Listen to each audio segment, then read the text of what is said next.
You are Locked On Braves POSTCAST, part of Locked On Sports Atlanta, your team every day.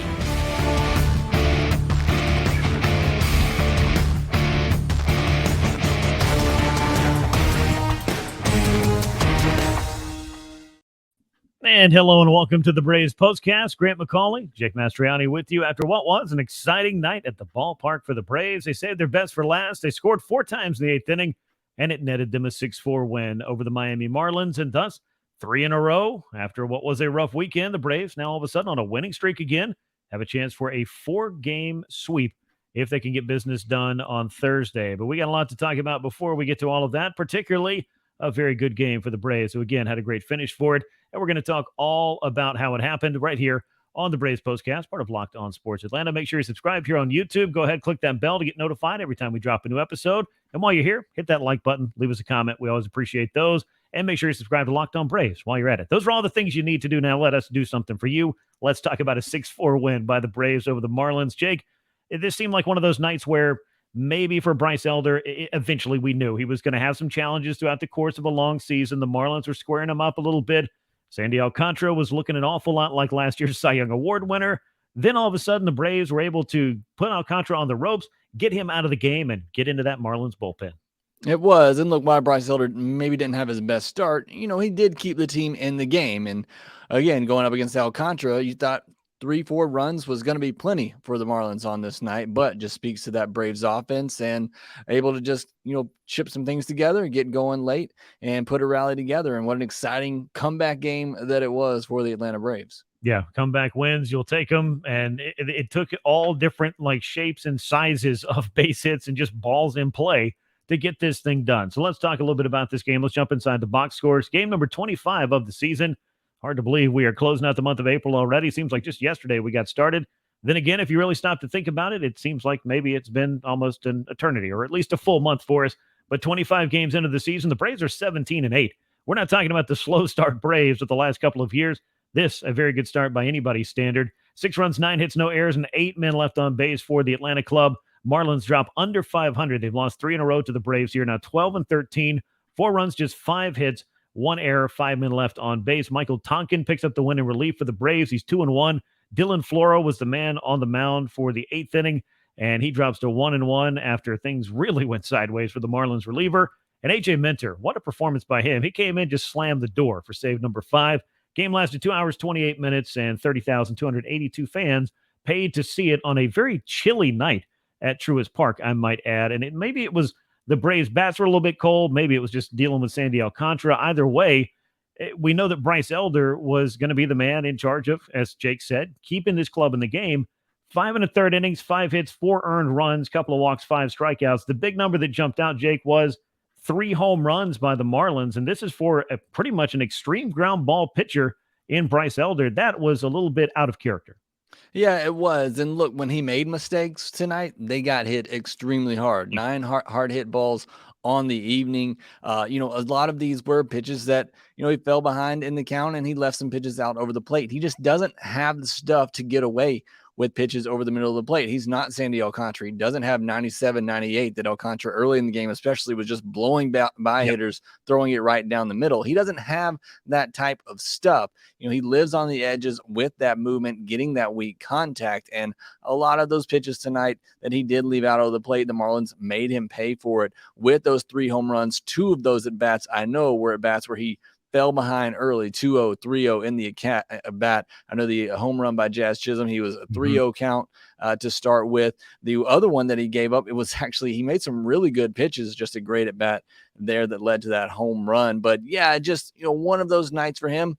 And it's going to happen. And I say it again, he is the Braves' 5th starter. You will take these types of starts from your 5th starter, kept the team in the game. But again, you're going to have these types of outings from him just because he doesn't have that overpowering stuff. And when he leaves some of his pitches out over the plate, they're going to get hit hard like they did on the night. Yeah, this is a guy who lives locating the ball on the corners. He does attack hitters. He does throw strikes, but you're going to see it between 88 and 90 miles an hour at the top end. He's going to look to keep hitters off balance and get that hard contact on the ground. The Marlins just did a nice job, to your point, of getting under some balls and lifting him and driving him out. Afacio Garcia deposited one into the Hank Aaron Terrace. that was about as hard as I've seen a visitor come in and hit the ball recently in this ballpark. Well, not named Yordan Alvarez. He hits the ball pretty hard, and we saw enough of him over the weekend. But either way, I do want to throw this in here, and I know this is going to be maybe an oddball thing to say in the midst of beating them 3 consecutive times. But, Jake, I do think this is a better Marlins club this year than we've seen in recent years, and I do feel like were it not for some of the misgivings of their bullpen the last couple of nights, they had a chance to win a couple of these games, and particularly win this game, even when Sandy Alcantara got knocked out. Yeah, I mean, it's a good Marlins team. I mean, I think the big thing with them is going to be that offense. They're going to win a lot of these close games, and they've had a pretty decent, around 500 record early on because they can win those close games because of their pitching, but they just can't afford to fall behind. And again, this has kind of just been a rarity for them early on this season, blowing a lead late, but it is a very good Marlins team and one that's going to give hopefully a lot of the other NL East teams a lot of problems this year. Yeah, we won't mind that at all. The Braves have played the Marlins pretty tough over the recent years. I mean, Atlanta has really taken it to Miami, but you're not going to see them 19 times this year. You're only going to see them 13 times. So these opportunities to beat a team maybe early in the season while they're down or still trying to put a few things together, you'll certainly cash in on those. And all of a sudden, this homestand that was looking a little bit disappointing, much like the first one when the Braves came in and lost 3 out of 4 to the Padres. Well, they came into this homestand and they ended up getting swept by the Houston Astros. But last homestand, just to draw the parallel again, they sweep the Cincinnati Reds, and now they have a chance to sweep away the Miami Marlins in a 4-game series if they can get things done on Thursday. We got a lot about the Braves offense to get to in this, but I want to tell you about our new sponsor, So Rare, a revolutionary fantasy baseball game and marketplace transforming fans into owners with officially licensed digital cards featuring players from across all 30 MLB teams. Unlike other fantasy baseball platforms, So Rare managers truly own their fantasy experience. You collect, you buy, you sell, and you compete with player cards against global opponents to win rewards. And win or lose, you still own your cards, and there's no cost to play. Head over to SoRare.com/lockedon, draft your team of free player cards, set your lineup, and start competing today to win those epic rewards. That's SoRare.com/lockedon. Start playing today. So we talked about what happened on the mound, both for the Braves and for the Marlins when it came to the starting pitching. They alluded to the fact the Marlins bullpen wasn't able to get the job done. And when it came to Atlanta's offense, Ronald Acuña Jr. got it kick-started. And, Jake, we've been looking forward to whenever the next Ronald Acuña home run was going to be. Well, it happened on this night, number 4 of the year. It came off Sandy Alcantara. The Braves started to come to life there in the middle to late innings. And Ronald Acuña, I'm shocked to see that he's in the middle of all this. Yeah, I mean, who else could it be at this point? And a really crucial spot in this game, because we didn't touch on Michael Tonkin, who, came in and did good things for the Braves for 2 2/3 innings, but he did give up a crucial bases loaded 2-out walk that made it a 4-0 game. And you thought at that point, that was all the momentum right there, kind of went back to the Marlins. You get out of that jam, maybe you got a little bit momentum going, but he walks that batter, run comes in, makes it 4-0, and then bam, Ronald Acuña Jr. gets that momentum right back with that home run and really just gets things going back in the Braves' favor. I mean, the guy is incredible. I mean, he was the highlight of my podcast on Wednesday because I think he is the most dangerous player in all of baseball, especially leading off an inning. He can get on what he can do on the base pass, but just that power that I still think is going to come. I know a lot of people are questioning where is the power, but I do think it's going to come, and we got to see that on this night, and it really just kind of sparked that Braves offense, and it really ended up being the demise for Sandy Alcantara, who just struggled after that and struggled locating, walked a couple batters later in that inning as well, and the Braves were able to knock him out. So, yeah, that was a huge blow for Ronald Acuña Jr. after the Marlins had just taken that momentum with that bases-loaded walk to go up 4-0 to come right back, put a run on the board, put Alcantara on his heels. Just a great moment for Ronald Acuña Jr. and the Braves. Yeah, it was a little bit like a boxing match where the Marlins were ahead on points, and all of a sudden you get into those middle rounds, and the Braves, they landed a big body shot there, and they were able to push Alcantara out of the game, get into that bullpen, which, again, has been more than good enough this year to help the Marlins to have a better than 500 record when they rolled in, but things did not go so well after that. How about Vaughn Grissom getting in the middle of things? He had what could have been a 2-run single, but a runner cut down at the plate. All of a sudden, it's 4-2. The Braves, though, in striking distance heading into the 8th inning. That's when they sent 10 men to the plate. Dylan Floro was on the receiving end of this. A Matt Olson home run off the top of the right field wall into the chop house. And then you saw some real fun stuff. Infield hit for Sean Murphy. He gets pinch run for by new Brave Nick Solak. And I tweeted this, Adventures in Base Running by Nick Solak, because he looked a little bit, I hate to make the referee, he looked a little bit like Lonnie Smith heading around second base, couldn't figure out where he wanted to go. This one, though, he figured out how to get home, and he did on that play. But so you had him making it in on the Rosario double. Then you had a walk to Ozzie Albies, and then a go-ahead RBI single for Vaughn Grissom. Marcell Ozuna in the midst of this just hit it back to the mound. Dylan Floro couldn't make a play. The next thing you know, just everything was turning up Braves in the 8th inning, or coming up Braves, or having a Braves bounce, however you want to term it. It was just a crazy series of events in which 10 men went to the plate, and the Braves went from losing a game or potentially losing a game, but being behind, to being a couple of runs up by the time all was said and done.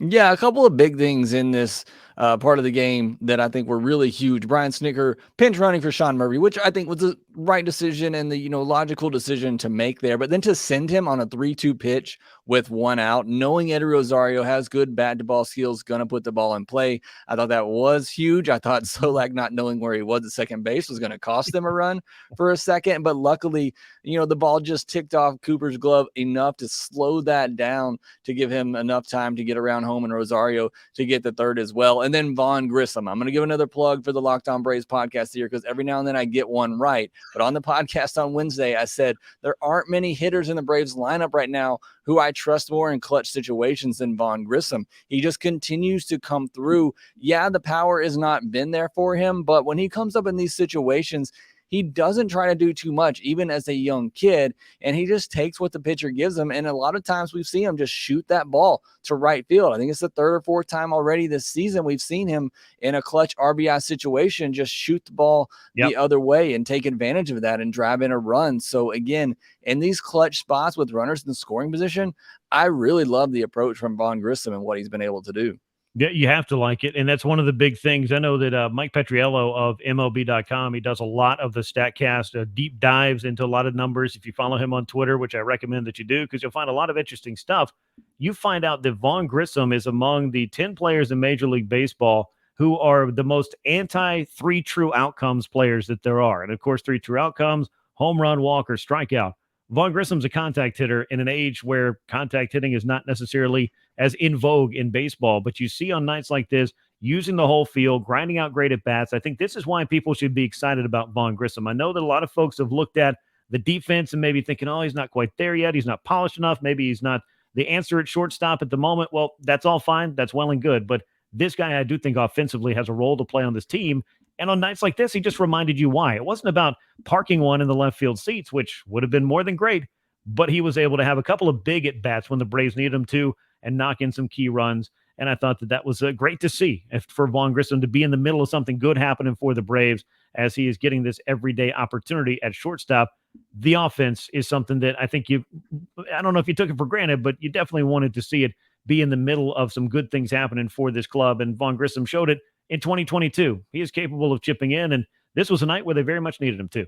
Yeah, absolutely. And look, we talked about it. This offense, top to bottom, when they're clicking, it is such a dangerous group of hitters. And Vaughn Grissom, again, like Acuna, I think the power will come, and I think we'll see more doubles and home runs for him like we saw last year. But to be able to just put the ball in play when you need to, sometimes that's all you really need to do. And again, another good decision, Snitker sent Ozzie on that play as well, knowing Vaughn Grissom could put the ball in play. To have hitters like that in your lineup where you can trust sending players and putting them in motion to help make good things like that happen, it just gives you more options as a manager and as a offense to score in different ways. It really does. And the Braves proved that they could do it with the long ball tonight. They also proved they could get some runners on base, put the ball in play, and just kind of run all over the place. And that's what they did. And the Marlins not being able to make a couple of plays, including the Sean Murphy hit, which I'm not sure that he was going to get thrown out at first anyway. He was moving down the line pretty well, but then not being able to get Ozzie Albies at home plate, it just kind of opened the door for, more things to go wrong for this club, for the Marlins in that inning. And that's exactly what happened there. I want to update it. I don't have the tracker to pull it down and tell you, but 4 home runs, 13 stolen bases for Ronald Acuña Jr. through 25 games. That's a pace for 26 home runs and only 84 stolen bases. I don't know if he's going to reach the 84 steals. I think he's going to hit more than 26 home runs, but it's exciting to watch what he's able to do on a nightly basis. 1 for 3, the homer, a couple of walks as well. Really like the quality of the at-bats we've been seeing from Acuna to start the year. Also of note, because we've talked about injuries and updates for injured Braves players that are definitely on the way back, and you're looking forward to getting them back into this lineup. How about Michael Harris II? His first game with AAA Gwinnett on his rehab assignment, played 7 innings in center field, went 1 for 3, also drew a walk. I think we could see him by the weekend, which, Jake, would be a huge boost for this club to get Michael Harris back in the middle of things. It would. Look, this team is 17-8, and they're not even nearly at full strength. You get McHugh back. Hopefully you get Michael Harris back over the weekend or early next week. Orlando Arcia, it sounds like, could be back in the next couple of weeks. Raisel Iglesias in the next week or two. I mean, hopefully nothing else happens with the team now, but you're talking about in the next 2 weeks, you could finally see this Braves team at just about full strength, which be really exciting and fun to see with the start they're already off to. Yeah, knock on wood. Nothing else goes wrong. Right. But if you can get this team back up to full strength, I saw Travis d'Arnaud yesterday as he was coming off the field. He's been ramping up his baseball activities. I said, how you doing? He said, much better. So that's a good thing to hear. Brian Snitker said they're kind of leaning on Travis to let them know as he ramps up activities how he's feeling. Then they'll be able to pretty much come up with a timeline for him. It may not be tomorrow. It may not be this weekend or next week, but I think Travis d'Arnaud is getting closer to that return as well. So it'll be good to have him back in that catcher's mix that the Braves very much want to have, that tandem of d'Arnaud and Sean Murphy as well. We'll talk a little bit about Thursday's Game 4 as the Braves will send Kyle Wright to the mound, looking to sweep away the Miami Marlins. But first, I need to tell you about BetterHelp, because if you're thinking of starting therapy, you need to give BetterHelp a try. It's online, which means it's convenient, flexible, and suited to your schedule. You fill out a brief questionnaire, and you get matched with a licensed therapist, and you can also switch therapists at any time for no additional charge. Discover your potential with BetterHelp. Visit BetterHelp.com/LockedOnMLB today and get 10% off your first month. That's BetterHelp, HELP.com/LockedOnMLB. Kyle Wright heads to the mound on Thursday. Braves playing Game 4 of this series against the Marlins, looking for the sweep. Wright looking for his first win of 2023. He's got a 5.93 ERA. He'll match up with left-hander Braxton Garrett, 1-0 with a 2.84 ERA in 4 appearances for the Miami club. I think that Kyle has looked a little bit better as he's gone along, but let's see if he can't get himself a little bit deeper into the game and figure out a way to get in the win column for the first time this year. Yeah, again, kind of like what Charlie Morton we talked about. He's taking steps forward each time. I think you could say the same for Kyle Wright. Obviously had a very tough opponent his last time out, but again, want to see him get deeper into the game, have a better outing, get a good quality start under his belt, and see him start taking some big steps forward, as well as obviously this Braves rotation has been really good over the last week or so now as they get to full strength, and Kyle Wright going to be a big part of that. All right, so it's Wright and Garrett. Those are your pitchers for Thursday, Game 4 of the series against the Marlins. Then, of course, the Braves are going to hit the road, and they'll head to play a wraparound weekend series Friday through Monday against the New York Mets. And we'll have a lot to talk about on the Braves postcast when it comes to that, but we got one more game against the Marlins to get covered here on Locked On Sports Atlanta. Make sure you subscribe here on YouTube. Hit the bell to get notified every time we drop a new episode. While you're here, go ahead and hit the like button, leave us a comment, and make sure you subscribe to Locked On Braves wherever you get your podcast. Once again, the Braves winners in comeback fashion, 6-4 of the Miami Marlins. For Jake Mastroianni, I'm Grant McAuley. We'll catch you after Game 4. And until then, so long, everyone.